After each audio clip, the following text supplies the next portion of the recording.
Hello media கிரிக்ஸ் viewers, உங்கள் எல்லாருக்கும் ஒரு பெரிய வணக்கம். இன்னைக்கான வீடியோ என்ன அப்படின்னு பார்த்தீங்கன்னா, ஐபிஎல் 2026 ஆக்ஷனில் நம்மளோட கரண்ட் சாம்பியன்ஸான ஆர்சிபி யாரெல்லாம் டார்கெட் பண்ண போகிறாங்க அப்படின்னு சொல்லிட்டு தான் இந்த வீடியோவில் நம்ம பேச போகிறோம். எஸ், நிறையா பேர் சிஎஸ்கே பற்றி வீடியோ போட்டுக்கிட்டு இருக்கீங்களே ப்ரோ, நம்ம ஆர்சிபி பற்றியும் கொஞ்சம் பேசுங்க அப்படின்னு சொல்லியிருந்தீங்க.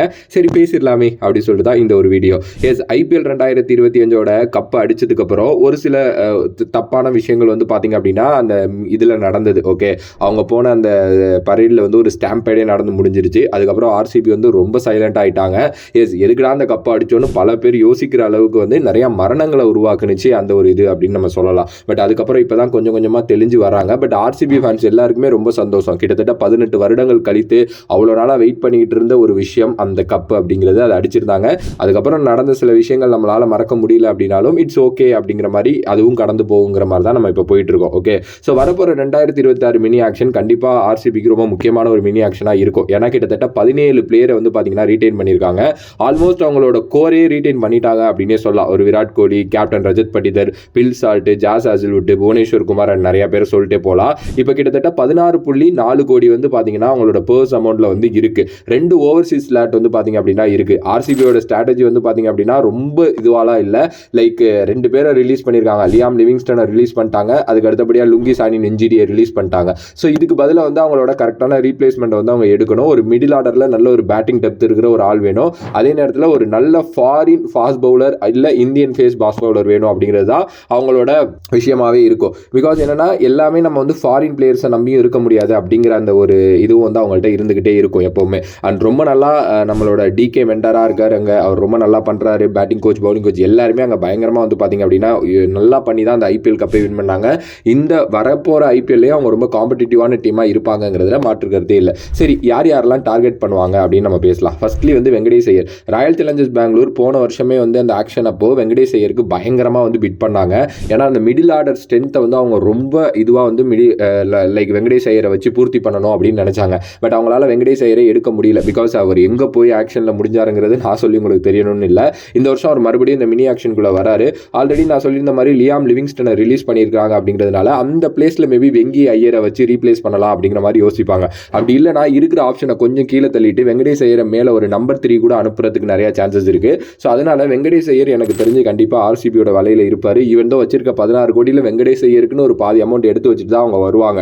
ஸோ கண்டிப்பாக வெங்கடேஷ் ஐயர் இந்த வாட்டி ஆர்சிபி பயங்கரமாக பிட் பண்ணுறதுக்கு நிறைய சான்சஸ் இருக்கு. வெங்கடேஷ் ஐயர் பொறுத்த வரைக்கும் ஒரு நல்ல ஹார்ட் ஹிட்டிங்கான பேட்டர், ஒரு நல்ல யூஸ்ஃபுல் பவுலிங் ஆப்ஷன். கிட்டத்தட்ட 1400 ரன்களுக்கு மேலே 62 மேட்ச்ல அடிச்சிருக்காரு. நல்ல ஒரு 140ங்கிற ஸ்ட்ரைக் ரேட் வச்சிருக்காரு. ஒரு 12 ஆஃப் செஞ்சுரி வச்சிருக்காரு. ஒரு செஞ்சுரி வச்சிருக்காரு. நல்ல எக்ஸ்பீரியன்ஸான கேம்பெயினராக இருக்காரு. நிறையா விளையாண்டுருக்காரு இந்தியாவில். அண்ட் ரொம்ப சூப்பரான ஒரு பிளேயரும் கூட. ஆர்சிபி மாதிரி மேனேஜ்மெண்ட்டுக்கு கண்டிப்பாக வெங்கி ஐயர் செமையாக செட் ஆவார் அப்படின்னு எனக்கு தோணுது. ஸோ வெங்கடேஷ் ஐயர் எனக்கு தெரிஞ்சு ஒன் ஆஃப் த பிரைமரி டார்கெட்டாக இருப்பாங்க ஆர்சிபிக்கு அப்படின்னே சொல்லலாம். அதே நேரத்தில் அவர் கிடைக்கிறது அவ்வளோ ஈஸி கிடையாது. பட் ஆர்சிபி முடிஞ்ச அளவுக்கு போவாங்க அப்படிங்கிறதும் என்னோட ஒரு கருத்து. அதுக்கு அடுத்தபடியாக பார்த்தீங்க அப்படின்னா ஜெரால்ட் காட்ஸேவை எனக்கு தெரிஞ்சு ஆர்சிபி பயங்கரமாக ட்ரை பண்ணுறதுக்கு சான்சஸ் இருக்கு. ஏன்னா சவுத் ஆப்பிரிக்கா பேசர் லுங்கி சானி நெஞ்சிடியை ரிலீஸ் பண்ணியிருக்காங்கன்னு நான் ஆல்ரெடி சொல்லியிருந்தேன். ஸோ அந்த இடத்த கொண்டுட்டு இப்போ ஒருத்தரை நிரப்பணும். அதே நேரத்தில் ஜாஸ் ஹேசல்வுட் பார்த்தீங்கன்னா அங்கே பிரைமரி ஃபாஸ்ட் பவுலராக இருக்காரு. அவருக்கு ஒரு பேக்கப் ஆப்ஷனாக இருக்கணும். பிகாஸ் நிறைய ஒர்க் லோடு பார்த்தீங்கன்னா ஜாஸ் ஹேசல்வுட்டுக்கு இருக்குது. ஆஷஸ் போயிட்டு இருக்கா. அதுக்கு அடுத்தபடியாக பார்த்தீங்கன்னா T20 வேர்ல்டு கப் இருக்குது. இந்த மாதிரி நிறைய விஷயங்கள் சொல்லிட்டே போயிட்டே இருக்கலாம். ஸோ அவரோட உடம்பையும் அவங்க கொஞ்சம் பார்த்துக்கணும். ஸோ ஜெரால்ட் காட்ஸே எனக்கு தெரிஞ்சு சூப்பரான பேக்கப் ஆப்ஷனாக இருப்பார். ஜெரால்ட் காட்ஸே இதுக்கு முன்னாடி ஐபிஎல்லும் விளையாண்டுருக்காரு. கிட்டத்தட்ட குஜராத் டைட்டன்ஸ், மும்பை இந்தியன்ஸ் மாதிரி டீமுக்கு விளையாண்டுருக்காரு. ஒரு 15 விக்கெட் எடுத்திருக்காருன்னு நினைக்கிறேன். அதுவும் ஒரு 14 மேட்ச்சில் ஓரளவுக்கு ஓகேவான டீசெண்டான ரெக்கார்டு தான். பெரிய எக்ஸ்பெக்டேஷன்ஸ் இவர் ரொம்ப அந்த சின்ன வயசு காலகட்ட கிரிக்கெட்லேருந்தே இவர் மேலே வச்சாங்க. பட் ஐபிஎல்ல கொஞ்சம் அடி வாங்கினார். கொஞ்சம் போரா தான் இருந்தார்.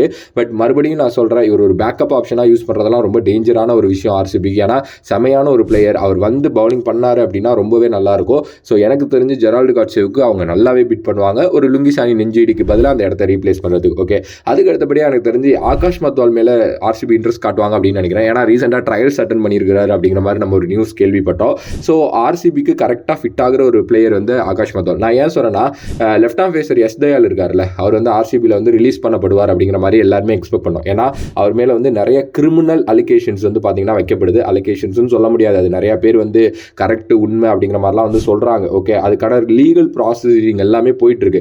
இந்த டைமில் யூபி அந்த கிரிக்கெட் இதுலேருந்தே வந்து தயால ஒதுக்கி வச்சிருக்காங்க விளையாடக்கூடாது அப்படின்ட்டு. எப்படி ஆர்சிபி ரீட்டைன் பண்ணாங்கன்னு எனக்கு தெரியல. மறுபடியும் இவர் விளையாட வச்சாங்க அப்படின்னா அது ஒரு பெரிய கேள்விக்குள்ளாகும். ஏன்னா ஒரு கேஸ் இல்லை 2-3 கேஸ் அவர் மேலே போயிட்டு இருக்கு. ஓகேவா? ஸோ அதனால வந்து எனக்கு தெரிஞ்சு அவருக்கு பதில் ஒரு நல்ல பிளேயர் வேணும் அப்படிங்கிறப்போ ஆகாஷ் மெத்வால் எனக்கு தெரிஞ்சு அந்த ஒரு பேக்கப்பாக அந்த இடத்துல இருப்பார். ஆகாஷ் மெத்வால் உண்மையுமே ரொம்ப நல்ல பிளேயருங்க. அவர் செம்ம ஸ்பீடாக போடுவார், நல்ல லைன் அண்ட் லென்த்தில் போடுவார், என்ன கொஞ்சம் எக்ஸ்ட்ராஸ் போயிடுவார், எக்கனாமி அதிகமாக இருக்கும். மற்றபடி விக்கெட்ஸும் நிறையா எடுத்திருக்காரு, மும்பை மாதிரி டீமில் விளையாண்டுருக்காரு. அண்ட் இந்தியா ஆடுற பொட்டன்ஷியல் இருக்கிற ஒரு பிளேயர். பட் ஆனால் எங்கேயோ ஏதோ மிஸ் ஆகிட்டு இருக்கு. மேபி ஆர்சிபி மாதிரி ஒரு மேனேஜ்மெண்ட் இவரை பேக் பண்ணாங்க அப்படின்னா எனக்கு தெரிஞ்சு ரொம்ப நல்லாயிருக்கும் அப்படின்னு நினைக்கிறேன். ஸோ அதனால் வந்து ஆப்வியஸ்லி ஆர்சிபி இவர் மேலே ஒரு டார்கெட் பண்ணுறதுக்கு நிறைய சான்சஸ் இருக்குது. அண்ட் லாஸ்ட்டாக வந்து மகிபால் லாம்ரர் ஒரு காஸ்ட் எஃபெக்டிவான லெஃப்ட் ஹேண்டர் பேட்ஸ்மேன் வித் ஒரு நல்ல ஹேண்டியான லெக் ஸ்பின் வந்து இவர்கிட்ட இருக்குது. ஆர்சிபிக்கு ஆல்ரெடி நிறையா விளையாண்டுருக்காரு. டொமஸ்டிக் மிடில் ஆர்டரில் சூப்பராக விளையாண்டுட்டு இருக்க ஒரு பிளேயர். எனக்கு தெரிஞ்சு இவங்களுக்கு ஒரு மிடில் ஆர்டர் ஒரு தேவ்தத் படிக்கல் இல்லை அப்படின்னா என்ன நடக்கும்? ஏன்னா அவர் ஒரு injury prone cricketer. Okay, so அதுக்கு ஒரு ரீப்ளேஸ்மெண்ட்டாக இவர் இருப்பார் அப்படின்னு நான் நினைக்கிறேன். நல்ல ஒரு யூத் அண்ட் எக்ஸ்பீரியன்ஸ் அப்படின்னு சொல்லுவேன். ஏன்னா நிறையா விளையாண்டுருக்காரு. கிட்டத்தட்ட வந்து இப்போ 40 ஐபிஎல் மேட்சஸ் விளையாண்டுருக்காரு. நான் ஒரு இதில் படித்த ஒரு நல்ல லெஃப்ட் ஹேண்டர், அதே நேரத்தில் ஆல்ரவுண்டரும் கூட. அண்டு எனக்கு தெரிஞ்சு ஆர்சிபி மேனேஜ்மெண்ட் இவரை பேக் பண்ணுவாங்க மறுபடியும். ஏன்னா அவர் வந்து இடையில கொஞ்சம் காலங்கள் வந்து வேறு ஃப்ரான்ச்சைஸுக்கெல்லாம் போயிட்டு வந்துட்டார். பட் எங்கேயும் எதுவும் செட் ஆகலை. ஆர்சிபி மறுபடியும் இவரை பயங்கரமாக பேக் பண்ணாங்க அப்படின்னா எனக்கு தெரிஞ்சு சூப்பராக இருக்கும் அப்படிங்கிறது தான் என்னோட கருத்து. ஸோ ஆர்சிபி மறுபடியும் வந்து மகிபால் லாம்ரரை ஆப்வியஸ்லி வந்து நிறையாவே டார்கெட் பண்ணுறதுக்கு சான்சஸ் இருக்குது. இது இல்லாமல் ஒரு சில இந்தியன் பேக்கப் ஆப்ஷன்ஸ் எடுப்பாங்க. பட் ஒரு ஸ்டார் பிளேயர்ஸ் எடுக்கணும் அப்படின்னா இந்த ஒரு சில பிளேயர்ஸ் தான் நான் சொல்லுவேன். அதுலேயும் வெங்கடேஷ் ஐயர் மாதிரி, ஜெரால்டு காட்சே மாதிரி பிளேயர்ஸை கண்டிப்பாக அவங்க டார்கெட் பண்ணுவாங்க அப்படிங்கிறது என்னோட கருத்து. மேபி உங்களுக்கு ஏதாவது மாற்று கருத்துக்கள் இருக்குது அப்படின்னா மறக்காம கமெண்ட் பாக்ஸில் கமெண்ட் பண்ணுங்கள். இல்லை எந்த பிளேயரை எடுக்கலாம், ஏதாவது ஒரு ஃபாரின் ஆப்ஷன் இருக்குது அப்படின்னு நீங்கள் நினச்சிங்கன்னா கூட மறக்காம கமெண்ட் பாக்ஸில் கமெண்ட் பண்ணுங்கள். If you like the video please like, share and subscribe to நம்மளோட கிரிக்கெட் சேனல். வேறொரு வீடியோவில் வேறொரு கான்செப்ட் வந்து உங்களை சந்திக்கிறேன். Another pack from Vijay Mani. Love you all, stay safe மக்களே. நன்றி, வணக்கம்.